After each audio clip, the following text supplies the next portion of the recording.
Hello everyone, good morning. क्या हाल चाल है आप सबके। और आज है संडे। आज का व्लॉग मैं अभी से स्टार्ट करने लगी हूँ। सुबह तो खैर मेरी काफ़ी देर पहले की हो गई थी। एक बार सुबह हुई है 5 बजे और अब 11 बजने वाले हैं। और अब मैं जा रही हूँ, मुझे हॉस्पिटल ब्रेकफास्ट भिजवाना है मामा पापा के लिए। तो मैं ऑमलेट बनाने लगी हूँ। आए अब आप लोगों को मैं अपने साथ लेकर चलती हूँ।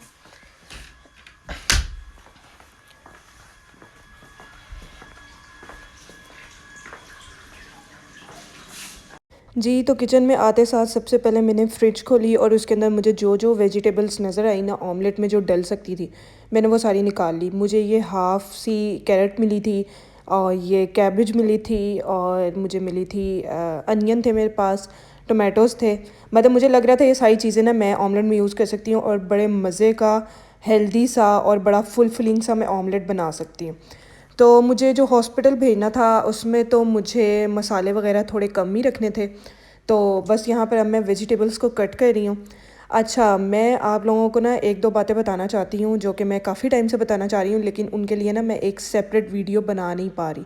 तो मैं सोच रही हूँ कि मैं इसी वीडियो में जब तक मैं वेजिटेबल्स कट कर रही हूँ ना, तब तक मैं आप लोगों से वो वाली बातें कर लेती हूँ। अच्छा, पहली बात तो ये कि मैंने जो अपने चैनल पर मेटा डिटॉक्स वाली वीडियो डाली हुई है ना, उस पर नीचे बहुत से लोग बहुत ही अजीबो-गरीब क्वेश्चंस करते हैं। वो पहले पूरी वीडियो देखते नहीं हैं, लेकिन क्वेश्चंस वो वीडियो देखे बगैर ही करना शुरू कर देते हैं। तो मेरी आप सब लोगों से रिक्वेस्ट है कि बराए मेहरबानी एक बार पूरी वीडियो देख लिया करें स्टार्ट से एंड तक। मैंने उसमें ईच एंड एवरीथिंग मैंने उसके अंदर मेंशन की है वीडियो के अंदर। प्राइस से लेकर पैकेजिंग से लेकर यूज़ कैसे करनी है, सब कुछ मैंने मेंशन किया है। अच्छा, बहुत से लोग जो मुझसे क्वेश्चन करते हैं वो कहते हैं आपने तो वीडियो में बताया है। अगर वो वीडियो देख लेते हैं तो वो मुझसे पूछते हैं कि आपने तो वीडियो में बताया है कि इसको नाश्ते से पहले यूज़ करना है। और बहुत से लोगों ने वीडियोस बनाई हुई हैं, उस पर वो लोग बता रहे हैं कि लंच से पहले यूज़ करना है, ये डिनर से पहले यूज़ करना है। तो यार, जो मैं आप लोगों को बता रही हूँ ना, मुझे ये जो मैंने ये बोतल ली थी ना, मैं तब काम करती थी फार्मेसी पर और मेरे पास डिफरेंट कंपनीज़ आती थी। मैं एज़ आ रिटेल फार्मासिस्ट वहाँ पर काम कर रही थी। तो जो भी न्यू कंपनी लॉन्च होती थी वो कंपनी वाले लोग मेरे पास आते थे अपनी प्रोडक्ट्स को इंट्रोड्यूस कराने के लिए और उसके ऊपर पूरे पूरे लेक्चर्स हमें देकर जाते थे। तो मैं जो आप लोगों को चीज़ बता रही हूँ वो डायरेक्ट मुझे उस कंपनी से पता चली है जिस कंपनी की ये प्रोडक्ट है। मेटा डिटॉक्स हर्बायोटिक्स, तब ये नई नई कंपनी लॉन्च हुई थी हर्बायोटिक्स, इसकी प्रोडक्ट है मेटा डिटॉक्स। तो कंपनी वाली टीम खुद मेरे पास आई थी। उन्होंने मेरी पूरी फार्मेसी पे जितनी टीम थी मेरे पास, उसने उन सबको वो लेक्चर दिया था और उसमें उन्होंने ये तरीका बताया था इसे यूज़ करने का। तो जो मैं आपको बता रही हूँ, अगर आप लोगों को मेरी बात पर यकीन नहीं है, अगर आपको किसी और की बात ज़्यादा पसंद आ रही है, किसी और यूट्यूबर की बात ज़्यादा पसंद आ रही है, तो आप चाहे उसे फॉलो कर लें, लेकिन मैं अपने एंड से आपको एक ऑथेंटिक इन्फॉर्मेशन दे रही हूँ जो कि बिल्कुल सही है और जो कि मुझे एक ऑथेंटिक सोर्स से मिली है। मैं अपनी तरफ से कोई भी बात बनाकर उस वीडियो में आप लोगों को नहीं बता रही। और दूसरी बात, बहुत से लोग कहते हैं कि बहुत बहुत बहुत लेडीज़ ये क्वेश्चन करती हैं कि क्या हम इसे प्रेगनेंसी में यूज़ कर सकते हैं। तो मैंने वीडियो में क्लियर बताया है कि बाजियों, मेरी बात सुन लो, प्रेगनेंसी में आप लोग इसे यूज़ नहीं कर सकते। फिर एक और क्वेश्चन औरतें बहुत ज़्यादा करती हैं, वो ये करती हैं कि अगर हम फीड करवा रहे हैं तो हम इसे यूज़ कर सकते हैं।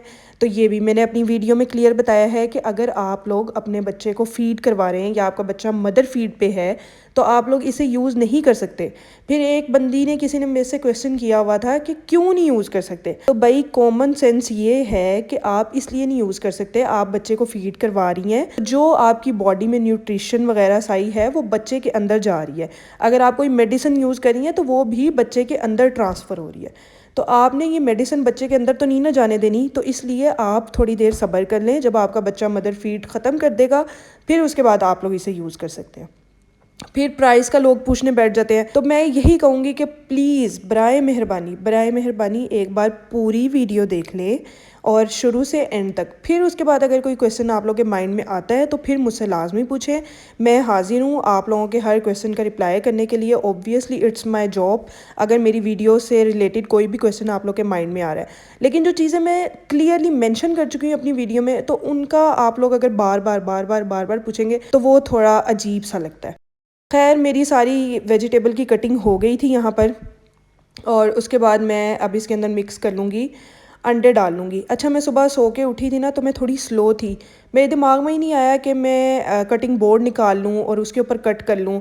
समझ नहीं आ रही थी ना मुझे, मतलब थोड़ा स्लो स्लो सा जैसे बंदा होता है ना, सुस्त सुस्त था सुबह उठ के, तो मैं उस तरह थी। और सुस्त मैं इस वजह से भी थी कि इब्राहिम के साथ एक बार मुझे अर्ली मॉर्निंग से मतलब है कि मुझे एक बार उसके साथ 5 बजे सुबह उठना पड़ा था, क्योंकि उससे बहुत ज़्यादा टेम्परेचर हो गया था। मैंने उसे एकदम हाथ लगाया तो मेरा बच्चा तप रहा था बुखार में, तो मैंने उसे उठ के सिरप दिया और फिर उसके बाद मैंने नमाज़ पढ़ी। तो फिर उसके साथ मैं जागती रही जब तक वो दोबारा नहीं सोया, इसलिए मैं ना थोड़ी मतलब डिस्टर्ब सी थी। खैर मुझे कटिंग बोर्ड निकालना याद नहीं रहा, मैंने खड़े खड़े वैसे ही वेजिटेबल कट कर ली। अब उसके बाद मैं इसके अंदर अंडे डाल दिए। मैंने आई थिंक 8 एग्स का मैंने ऑमलेट बनाया था, काफ़ी ज़्यादा क्वांटिटी में बनाया था क्योंकि मुझे हॉस्पिटल भी भेजना था नाश्ते में, और मैं चाह रही थी कि हम घर पर भी खा लेंगे। तो यहाँ पर बस मैं इसमें डाल रही हूँ नमक मिर्च डाल रही हूँ।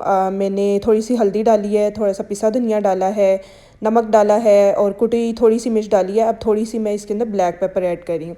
मैंने ज़्यादा तेज़ मिर्च मसाले नहीं रखे क्योंकि ऑब्वियसली पापा के लिए जाना था, तो उनका अभी रिसेंटली ऑपरेट हुआ है, तो उन्होंने ज़्यादा मिर्च मसाले नहीं खाने थे। खैर ये ऑमलेट इतने मज़े का बना था, इतने मज़े का बना था, आप लोग भी कभी ट्राई कीजिएगा। ऑमलेट्स में आप कोई भी वेजिटेबल ऐड कर सकते हैं जो भी आपको पसंद हो। मेरे पास कैप्सिकम नहीं पड़ी हुई थी, अगर वो भी पड़ी होती तो मैंने लाजमी वो भी ऐड करनी थी, उसका भी बड़ा अच्छा टेस्ट आता है। तो अब मैं यहाँ पर इसे अच्छी तरह मिक्स कर लूँगी और साथ ही साथ मैं अपनी वो लास्ट जो आप लोगों से मैं बात कर रही थी मैं उसे कंटिन्यू करती हूँ। इसी तरह ये तो हो गई ना मेटा डिटॉक्स वाली वीडियो की बात। इसी तरह मैंने एक वीडियो डाली हुई है मल्टी विटामिन की जो गमीज़ हैं बच्चों के लिए, उसके ऊपर भी काफ़ी लोग क्वेश्चन करते हैं। और जो सबसे कॉमन क्वेश्चन जो मुझे बड़ा मतलब मुझे समझ नहीं आती, मुझे हैरत होती है कि ये क्वेश्चन आया क्यों। वो क्वेश्चन ये है कि बहुत से लोग पूछते हैं कि हमें जो प्रोडक्ट रिसीव हुआ है हमने ऑनलाइन मंगवाई है, आपके कहने पे हमने ऑर्डर की है अपने बच्चों के लिए, तो जो हमारे पास प्रोडक्ट रिसीव हुआ है ना उसके अंदर वो सारी जो गमीज़ है ना वो मेल्ट हुई हुई हैं, तो वो सिरप बना हुआ है एक, तो क्या हम अपने बच्चों को अब ये दे सकते हैं? तो आप लोग इस तरह की कोई भी चीज़ अपने बच्चों को नहीं दे सकते जब उसकी जो सही वाली फ़िज़िकल फॉर्म है ना अगर वो चेंज हो जाए। मतलब वो गमीज़ है ना तो वो किसी वजह से वो चेंज हुई हैं, या तो उन्हें वो प्रॉपर टेम्परेचर नहीं मिला जो उन्हें चाहिए था आने में, रास्ते में आते हुए आप लोगों तक पहुंचते हुए, या तो टेम्परेचर बहुत ज़्यादा उन्हें मिला है जिसकी वजह से वो गमीज़ मेल्ट हो गई हैं और वो एक लिक्विड सा बन गया है। तो आप लोग वो लिक्विड हरगिज़ अपने बच्चों को नहीं दे सकते। आप लोगों ने अगर वो गमीज़ हैं तो ही अपने बच्चों को देनी है, सिरप बना हुआ आप लोगों ने अपने बच्चों को नहीं देना। ये नहीं सोचना कि कोई बात नहीं ये सिरप उन्हीं गमीज़ का ही तो बन गया है तो हम यही दे देते हैं अपने बच्चों को। पैसे ज़ाया होते हैं, होने दें। आप लोग उसकी कंप्लेन कर दें, वेबसाइट पे जाएं। ज़ाहिर बात है आप लोग वेबसाइट से ऑर्डर करें, किसी न किसी वेबसाइट से ऑर्डर किया होगा तो उन्हें जाकर कंप्लेन करें, उन्हें उसकी पिक्चर भेजें, उन्हें कहें कि हमारे पैसे हमने तो पे किया है तो ये इस तरह से हमें क्यों मिला है, हमें गमीज़ क्यों नहीं मिल रही। कोई भी अगर आप लोग को इस तरह का मसला नज़र आता है ना तो आप लोगों ने फ़ौरन से कंप्लेन करनी होती है। और हरगिज़ हरगिज़ हरगिज़ अपने बच्चों का ना दें। बच्चों के मामले में थोड़ा सेंसिटिव और थोड़ा मैं कहती हूँ एक्स्ट्रा हमें थोड़ी अकल दिखानी पड़ती है इन चीज़ों में। तो आप लोगों ने वो बच्चे को ये चीज़ हरगिज़ नहीं देनी अगर आप लोगों को लग रहा है कि उसकी जो फॉर्म है वो चेंज हुई हुई है। तो बस यहाँ पर मेरा ऑमलेट बन गया है तकरीबन। अब मैं इसकी साइड चेंज कर दूँगी। और यहाँ पर साइड चेंज करने में मुझे मसला हो रहा है। मैंने कोशिश तो की थी कि पूरा रेस्टोरेंट स्टाइल फुल मतलब ऑमलेट बड़ा सा बने, लेकिन खैर फिर मुझे उसे पीसीज में कट करना पड़ा। ये एक साइड से थोड़ा ज़्यादा ब्राउन हो गया था लेकिन अल्हम्दुलिल्लाह जला बिल्कुल नहीं था और टेस्ट भी बिल्कुल सही था। तो अब बस मैंने साथ ब्रेड के पीस गर्म करने हैं और ऑमलेट भेजना है, और साथ ही साथ मैंने चूल्हे पर दूध रखा हुआ था बॉयल होने के लिए क्योंकि मुझे चाय भी बनाकर भेजनी थी। तो आप लोग मज़े की बात सुने कि मेरी सारी ये मेहनत ज़ाया तो नहीं गई। खैर हुआ ये कि अभी मैं ऑमलेट बना रही थी तो महताब को कॉल आ गई कि पापा तो डिस्चार्ज होने लगे हैं। तो महताब ने फ़ोन करके पूछा कि मैं अब नाश्ता लेकर आऊँ कि मैं आप लोगों को लेने आ जाऊँ। तो फिर यही डिसाइड हुआ कि नाश्ता घर आकर कर लेंगे। तो महताब पापा को लेने चला गया था, तो मैंने ये हॉट पॉट में पैक करके रख दिया था कि वो जैसे ही घर आएंगे तो मैं उनको ब्रेकफास्ट दे दूँगी। खैर यहाँ पर मैं कर रही हूँ साथ साथ बर्तन वॉश, जो कि रात के थोड़े बहुत रह गए थे। वैसे तो मैं रात को करके सोई थी लेकिन आई थिंक इन्होंने लेट नाइट खाना खाया था दोबारा से, तो फिर वो रात वाले बर्तन वैसे ही रह गए थे। तो अब मैं साथ साथ बर्तन वॉश कर लूँगी। और यहाँ पर मुझे इब्राहिम तंग भी कर रहा था, मतलब वो बर्तन वॉश करने नहीं दे रहा था, बार बार मुझे बाहर बुला रहा था कि आकर मुझे देखो मामा मैं कैसे खेल रहा हूँ गन के साथ। तो मैंने कहा महताब तुम चले जाओ। तुम जाकर देखो इब्राहिम को ना, इब्राहिम क्या कर रहा है। अच्छा, मैंने बच्चे देखे हैं कि अकेले बैठ के खेलते रहते हैं या घंटों घंटों खेलते रहेंगे बच्चे, लेकिन ये जो बच्चा है ना इब्राहिम, इसे हर वक्त अपने साथ एक बंदा चाहिए होता है। खेलेगा खुद के बस मुझे देखो मैं क्या कर रहा हूँ। खैर, ये थी मेरी संडे वाली मॉर्निंग और इस तरह से गुजरी थी मॉर्निंग, और उसके बाद मैं चली गई थी मामा की तरफ और फिर कुछ ज़्यादा मैं फ़िल्म नहीं कर सकी पूरा दिन। तो इसी के साथ करती हूँ मैं अपने व्लॉग का एंड। मैं मिलूँगी आपसे अब अपनी नेक्स्ट वीडियो में। अपना ढेर सारा ख्याल रखिएगा, मेरे चैनल को सब्सक्राइब करना मत भूलिएगा और इसी तरह सपोर्ट करते रहिएगा। चलें जी, बाय बाय, अल्लाह हाफिज़।